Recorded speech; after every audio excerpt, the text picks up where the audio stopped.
welcome back to Brews and Books. I'm your host Camille, and today we have the Booktube Real Talk tag, and I'm super excited about this. I was tagged by Luxurious Blue, so I will link his channel down below.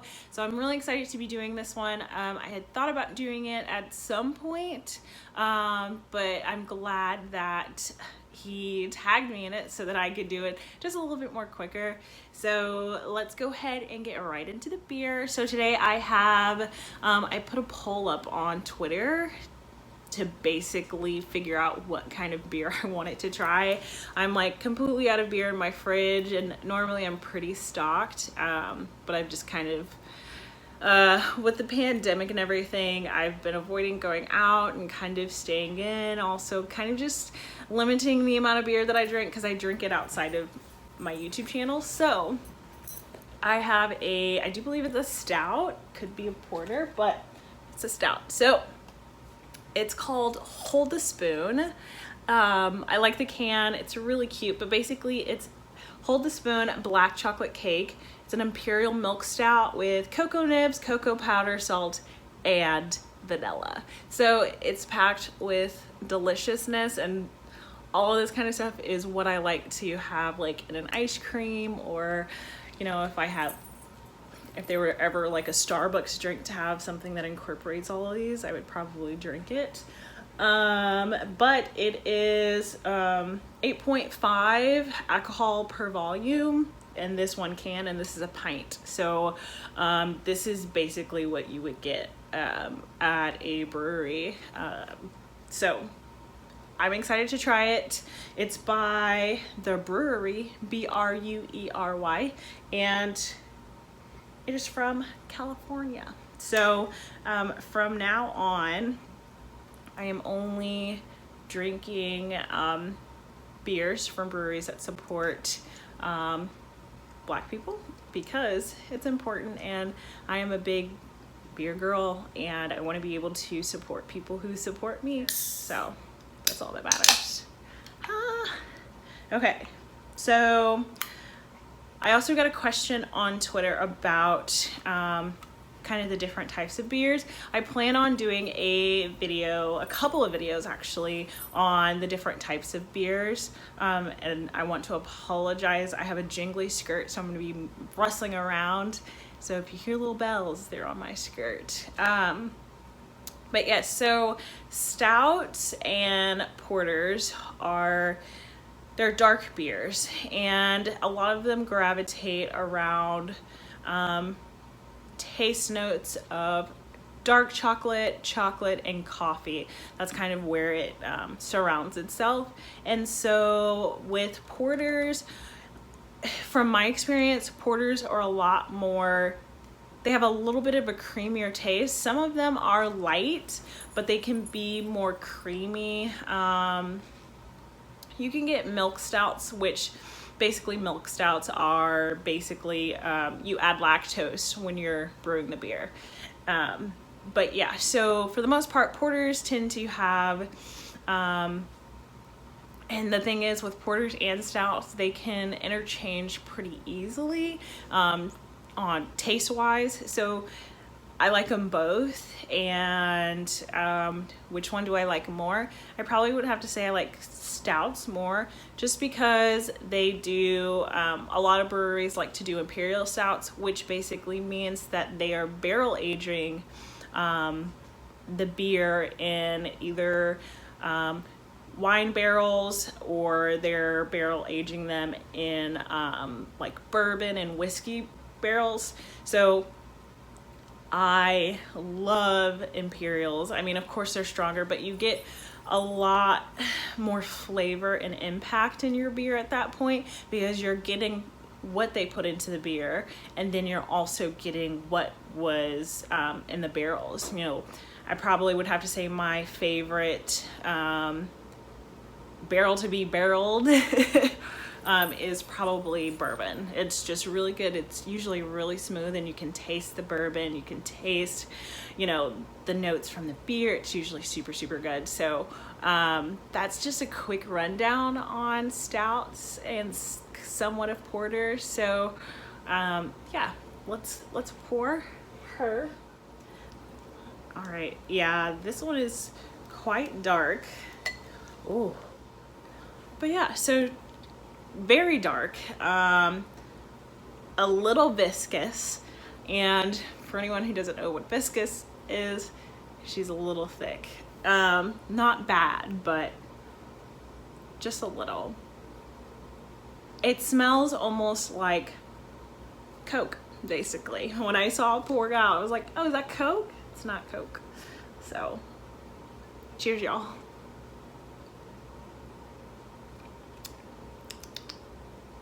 This is really good, and it's actually quite light in comparison.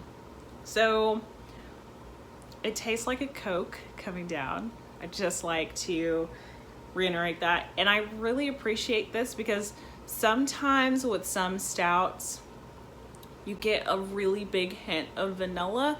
And I don't have anything against that, but I prefer for it to be a lot more mellow. And this right here is really mellow on all the ingredients, the cocoa nibs, the cocoa powder, the whole nine. So I'm like, this is good. I like this. And you can kind of feel a little tingle down in the tummy. It doesn't have a bad aftertaste. It's a very quick aftertaste. I like it. It's good. It like tastes like chocolate Coke. All right, let's get to the tag. Set this down. Well, actually, we're just gonna hold it. I like holding my things.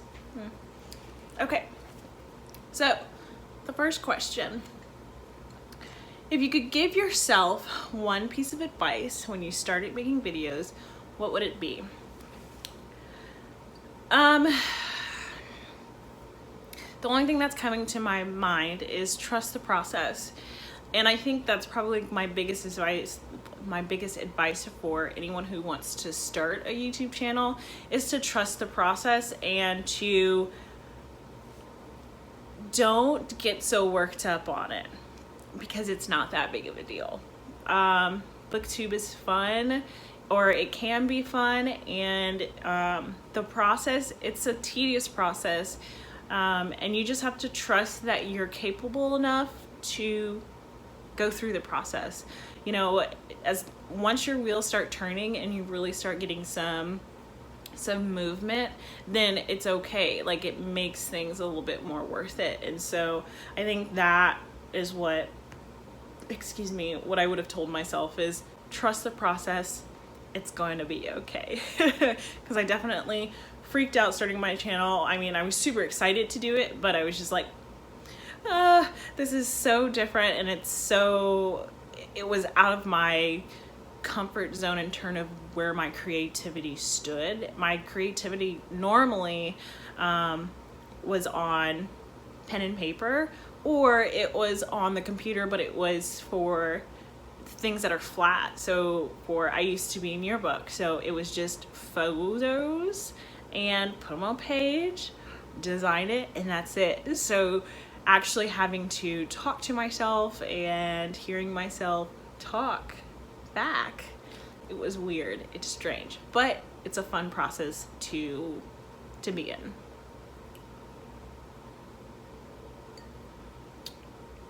Question 2. What are your thoughts on on cancel culture?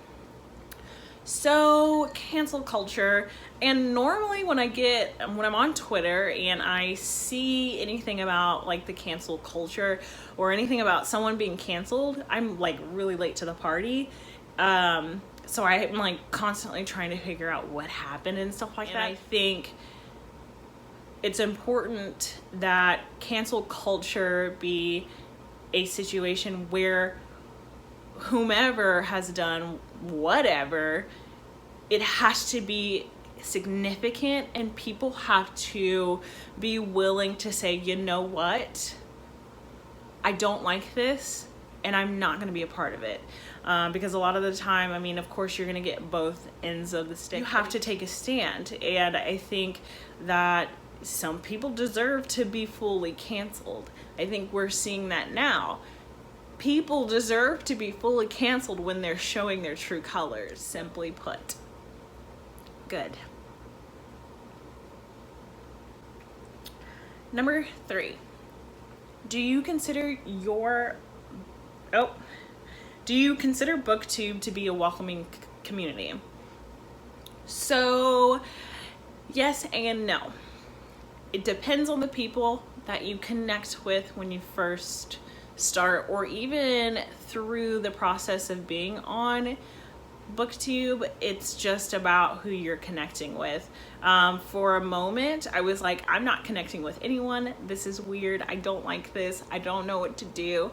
I wanted to make friends. I'm not making friends. And as I kind of continued on, and again, trusting the process, filming as regular as possible, and then really just connecting with people through comments, and then as well as Twitter. Twitter has really helped me a lot.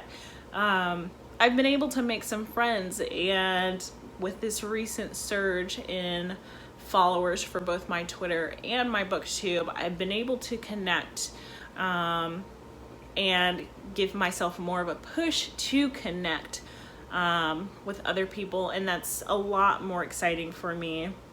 So it can be welcoming. You just have to like really put yourself out there, and I know it's hard and it's like super anxious driven, but you can do it. You just got to get out there, and that's that's just like plain and simple, unfortunately. Let's see, number 4. What are your thoughts on book consumerism? Do you feel pressured to buy books? I am going to answer the second question, which will hopefully answer my first. I do not feel the need to buy books, and that's only because I have some books that I bought a while ago, and they're on my shelves, and I don't want to read them anymore. I'm like, I'm not going to read this. And so for me, like me looking at me now, like I'm like, you can't spend money like that, because guess what? I've lost money on those books that I'm not going to read. So why be wasteful? So I'm going to have to do an unhaul here, because I ordered some books, and I always tell myself, you have to unhaul before you buy more books, unless there's something, something that I want in my collection. So hopefully that answers the question. You can buy as many books as you want. Please do. Pre-order books, especially. Do what you want with your money. It's important.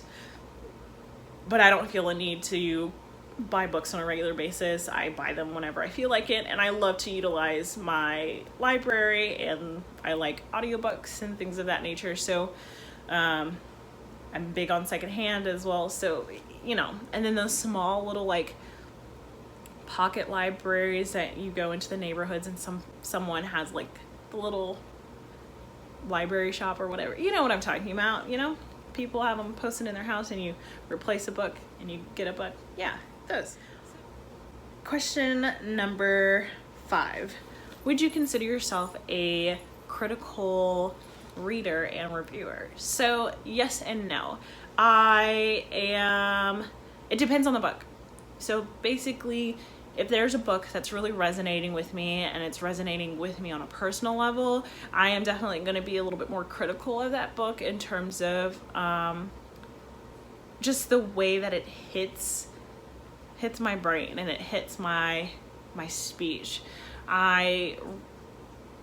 That's when I will probably be the most critical of a book. This year I've only been really critical of one book, because I gave it 1 star, and there was a reason why I gave it 1 star. But it wasn't because it was like the vernacular or the way that it was written. It was just, the book just didn't resonate with me, and it didn't hit like I thought it was gonna hit. When you read the synopsis, and then you start really getting into the read, you're like, oh, this is gonna be good. This seems like it's supposed to be pretty emotional, a ride, and it just was a shop to the supermarket. So I was just like, whatever, this is cool, I guess. So critical reading depends on the book, and hopefully maybe as I like keep progressing in my reading career, I will become more of a critical reader, because that's the goal. I want to like really hone into those reading skills. Hello. My sweet dog, he's probably gonna knock over stuff. Love you. Bye. Okay, question number 6. Do you take part in readathons? What are your thoughts on them? I do take part in readathons. I really like readathons. They're a lot of fun. I think it's a good way to connect with your peers, and it's also a great way to discover new books, as well as to really enjoy the ones that you've read already. This is June. July, I'll be taking part of the pop culture readathon, excuse me, and I'm super excited about that. I've ordered 2 books already for it, and I've got to order a couple more before this month is out so I can get them, but I'm so excited for it, and I'm like connecting with a lot of people on them. So readathons, really good. I kind of want to make my own readathon, but I'm terrified. And question 7, it's the last question. I haven't even had half of this thing, but it's okay because I'll keep drinking it after this. Recommend a book with a topic or issue that you are passionate about. Read diversely, my dudes. That's it.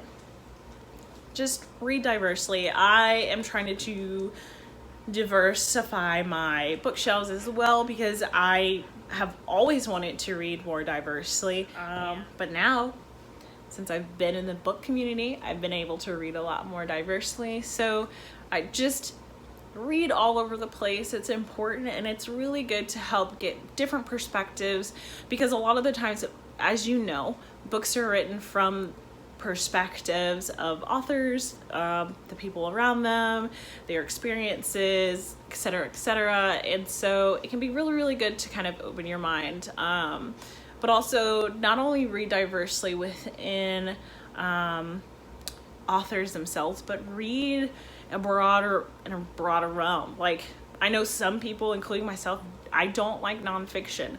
It just can be a real drag sometimes, but it's important to find nonfiction that helps to make a difference and gives you more knowledge about the world around you. That is all I have.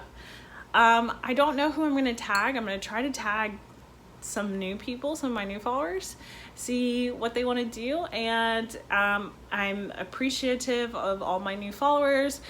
Please let me know whether you like this video or where I can improve, as well as like what you want to see next.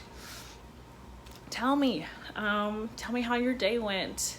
Tell me like something you're looking forward to once we all get out of like quarantine, when we are officially ready to like get out and do somewhat of a different schedule, because I don't think it'll ever be normal again. We'll just have to cater to a different schedule. We're gonna have to figure out a new norm, and you know, that's okay. What's life if we don't get to change things up? Okay, well, that's all, you all. I am gonna end it here. So, you know, as always, cheers to beer, cheers to books. Bye, y'all.